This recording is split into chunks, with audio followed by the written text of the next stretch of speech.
In the bluest corner of planet Earth was the Pacific Ocean. It was the largest and deepest of all oceans. It was also the most ancient, more than 200 million years old. The goddess Hina me Moana took tender care of this ocean, protecting all its secrets and riches, as well as all its life forms. Day and night, night and day, she danced with the currents, squeezing her way under rocks and rolling with the rhythms of the ocean. And wherever she went, she spun her spirals of light into intricate webs with the magical touch of a wise old spider.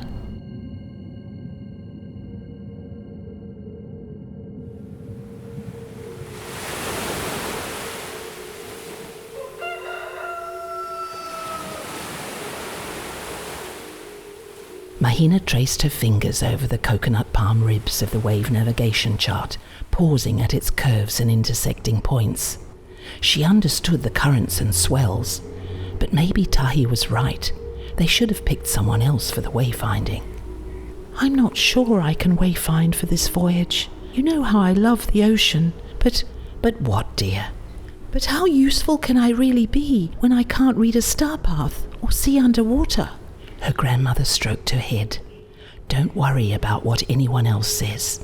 Only a few have the privilege of learning this ancient craft gifted by our ancestors. Yes, but they aren't all blind like me. Well, that's true. But some of our best wayfinders have been blind. They were often chosen for the great voyages across the Pacific Ocean, hundreds of years before European explorers arrived with all their fancy maps and navigation instruments. That's why we blindfold children when they begin their training. I know. Well then, don't ever think of your blindness as a weakness. You know how it heightens your other senses, your smell, your hearing, your touch, your taste. It even gives you an extra sense, an instinct that others don't have. Think of it as a gift that enables you to do extraordinary things. I'll try, I promise. But can you sing me one of Papa's songs before we leave? Of course, my dear.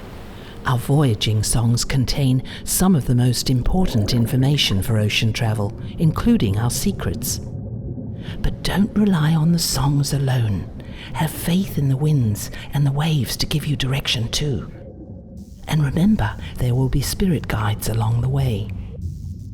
Hina will be waiting for you at the end of the passage, just after you pass the seamounts.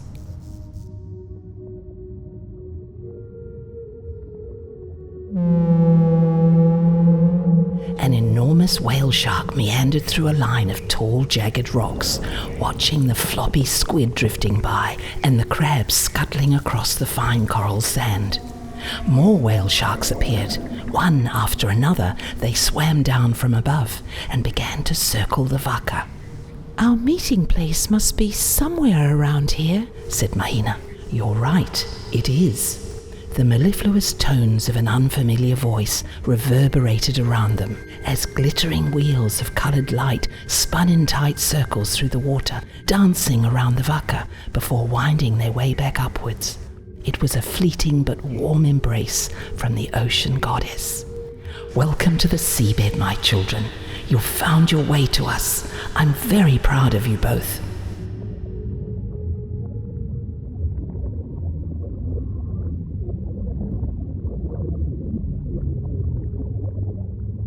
These seamounts are a sacred part of our ocean, said the guide.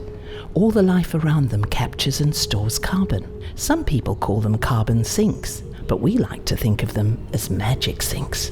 They help to reverse the damage being done by humans. Wow, magic sinks, said Tahi.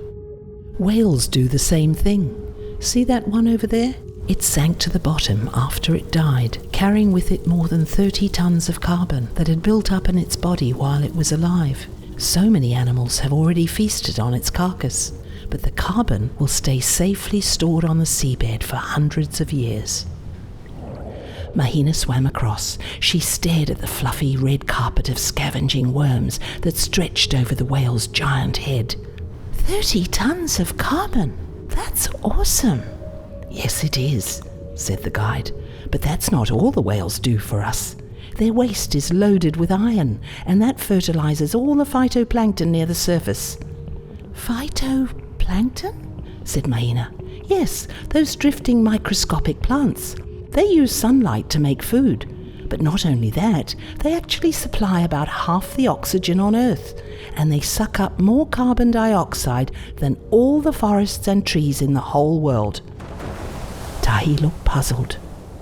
So the waste of the whales is full of iron, but what do you mean by waste? The guide chuckled. They're poo, jumbo-sized poo. Whoa, jumbo-sized poo? Tahi's eyes shone in the darkness. Okay, so I get it. If we want to fix climate change, we need to grow more whale poo. The guide giggled. Yes, I suppose so. More whales and more whale poo.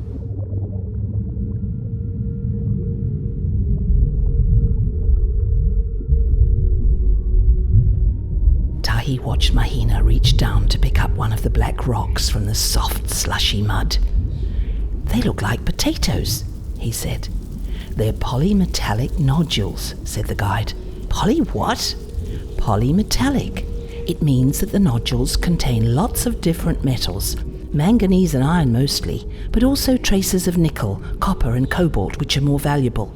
Polyfantastic, Tahi shot back. The guide laughed. Then her colours dulled as she began to speak in earnest. The mining companies are really keen to get their hands on these nodules, but we worry about all the life that will be affected. Mahina's gaze fell on a stream of curious creatures squeezing their way into the cracks of a nodule. Tahi, you've got to see this. These things look like the baby pigs in the village, only they have 2 extra pairs of legs and they're really tiny. Well done, said the guide. They're actually a species called tardigrades, but most people call them moss piglets or water bears. Can you imagine? They've been on Earth for more than 600 million years. So what will happen to all these creatures if the nodules are removed? Said Tahi. Most likely this life will be lost, maybe forever, as it will take millions of years for the nodules to form again, said the guide. Most of the species you see here grow and thrive because of the nodules. Many of them are actually attached to their hard, rocky surfaces, unable to move. But even the ones that crawl, shuffle, or swim across the plains, they'll be affected too. The machines will trample them to death, or suck them up. The rest will suffocate in the muddy water. These octopus eggs will probably be the first to go. The mother went to so much trouble to lay her eggs on the stalk of this dead sponge. She's lying here to protect them, but she's no match for the mining machines.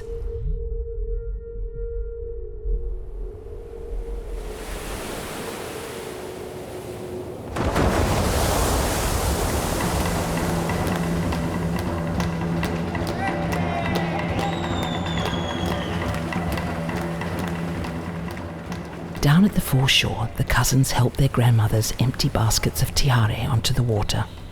The intoxicating perfume filled the night air. It felt good to be back, but they knew that nothing would ever be the same again. Why are we laying flowers here? Asked Tahi. To thank the spirit world for your safe return, said his grandmother, and to let them know we are ready to do whatever needs to be done. Mahina turned to face the ocean, basking in the memories of an unforgettable voyage. Her grandmother was right. Her blindness really was a gift that enabled her to do extraordinary things.